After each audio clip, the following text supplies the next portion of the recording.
access to, but you don't get that footage till the next day after a game. So it's great for pre-scouts, it's great for individual shifts, so we can go through everybody's individual stuff afterwards. This one here is called Focus. Focus is basically our live game feed, but we also have a video system here in the rink, which is, I think it's 6 or 7 cameras.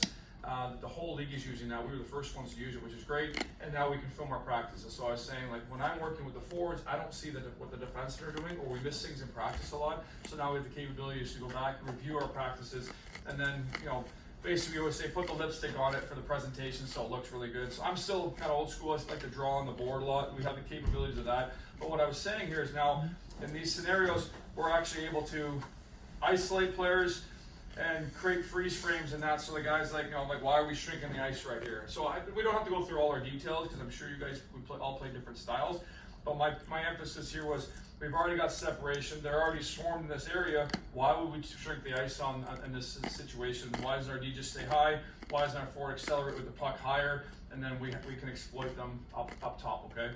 So same thing here, it's just another clip. This is actually the defenseman pinching down. We've got the other D coming down. We're up 2-0, right?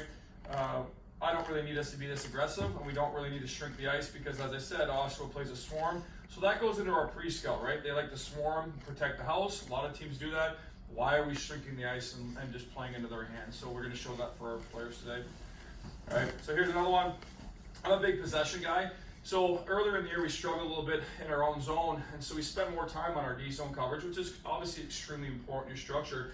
But I felt like we weren't good enough with the puck in the offensive zone. We weren't wearing teams down, and which is why we were spending too much time in the D zone. So we really focused on exiting efficiently with the puck, so we had possession, so we could transfer the neutral zone and enter, and then in-zone offense, and holding on to pucks, not throwing pucks away. So we got a lot of young kids that aren't used to it, so we have to show them the video. So for example, here's a great clip, and you know, we had the luxury of working with Adam Oates last year, and one thing he'll say, well, this guy here, he's done. You've already won your battle. He's irrelevant. So what you should be doing is recognizing the puck's on this side, the opponent's on that side, right? Accelerate. So why is he not going up the wall, right? Why is he turning back into the guy? He's already done half the battle. So if he accelerates here, he can isolate this person, or we can use the point man right there. That makes sense?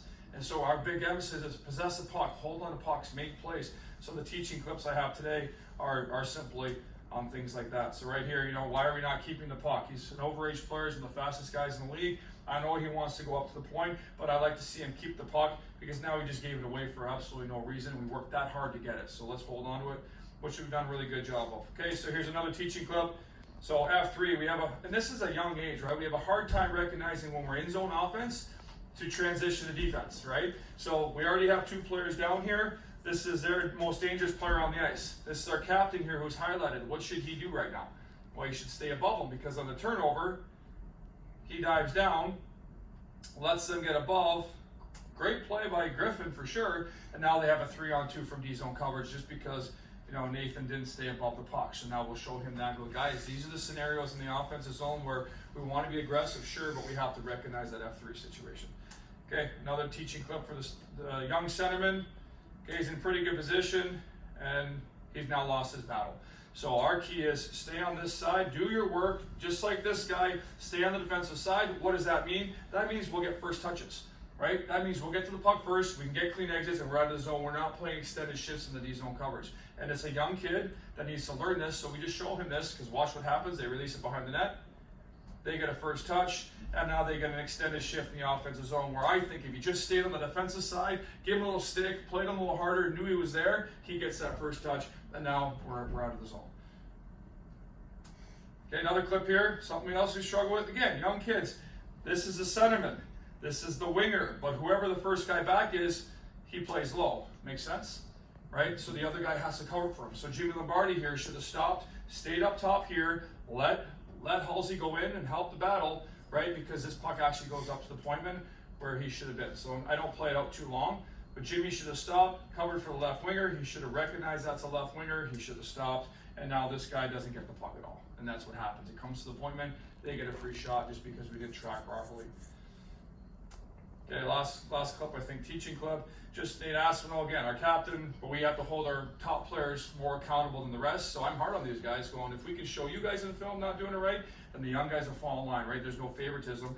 And so he has to be aware here, that's his guy. They duplicate responsibility, 2 guys on 1, free shot with 1 second left.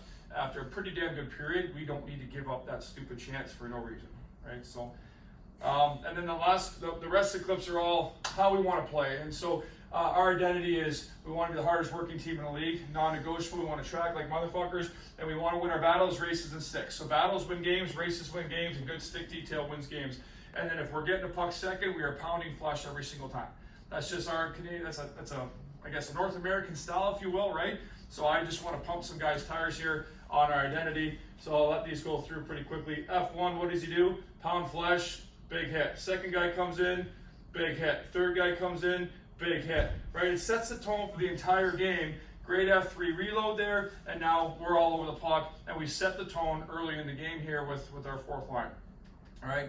Tracking mentality. One of the reasons why we're having success right now is everybody's buying into tracking. So again, just reinforcing that we want to back check as hard as possible. This guy feels that pressure and allows our D-men to step up every single time. So just showing that mentality of, hey, we hunt.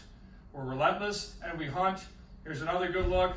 Backtrack, backtrack, backtrack. Punish a guy, hit him in the boards, allows our D to step up. Again, reinforcing that identity. What does it lead to?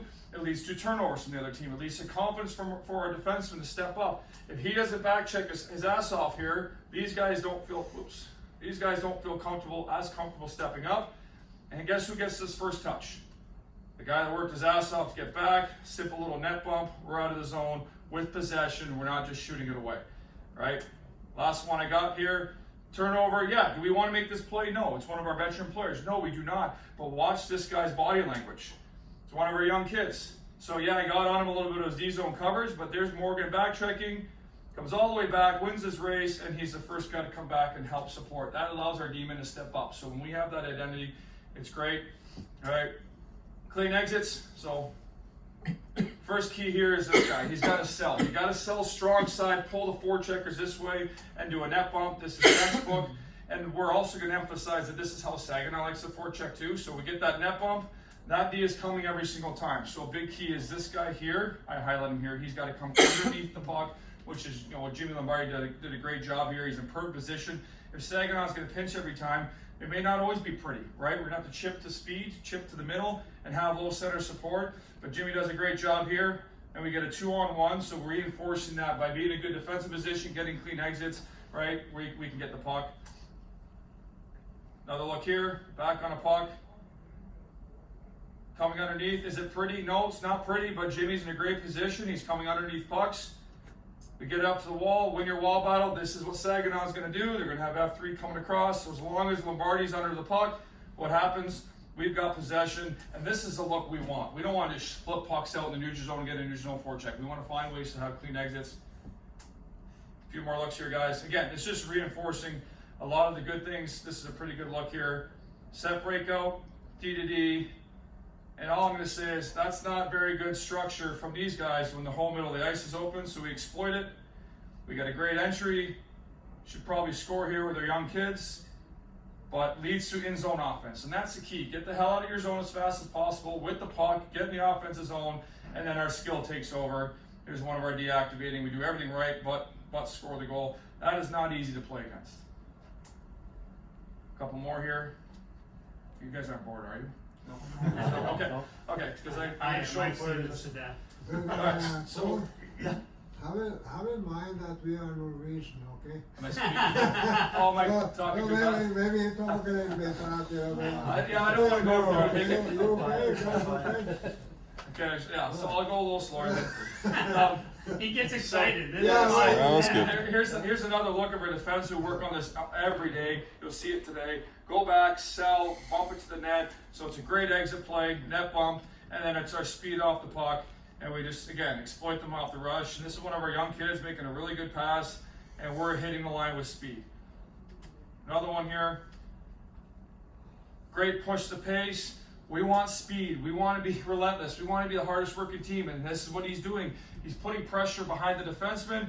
Great area pass from Lombardi. Leads to a 2-on-1. Good opportunity, okay? So really good job there. We are going for lunch, right? Yeah, or 12 we'll noon. get Yeah, we got. some check on it? So I only have like 2 more clips, just so Okay, again, go ahead. yeah, we're almost done here. Yeah. So again, we always talk about reloading. We want this guy to go at this guy for sure, as long as this guy is reloading. That's why the arrows. And I said we're battles, races, and sticks. Stick on puck is just what he's doing here. The highlighted player in the corner. If he doesn't extend his stick on the puck here, right? This guy doesn't make that sauce pass, right? It's a clean exit. You go in there with your stick up around your waist, right? The guys are gonna zip it up, you're out of the zone, right? So he goes stick on puck here, which is something we track every day. That allows Jimmy to put pressure. Stick on puck forces a bad play, turnover, and it's 1-0 us in front of the net. All because sticks and tracking. I'll skip this one. 2 clips left, guys. We've spent time in our D zone, and I highlight this one because our willingness to come back and be down on one knee, to take away sticks, to collapse and protect our house when the opportunity is required, has allowed us to, again, have back-to-back shutouts. It's not easy in this league to get 1, let alone 2. We get rewarded, and the whole point is if we play this way and we're pounding flesh and we're working our ass off and we got battles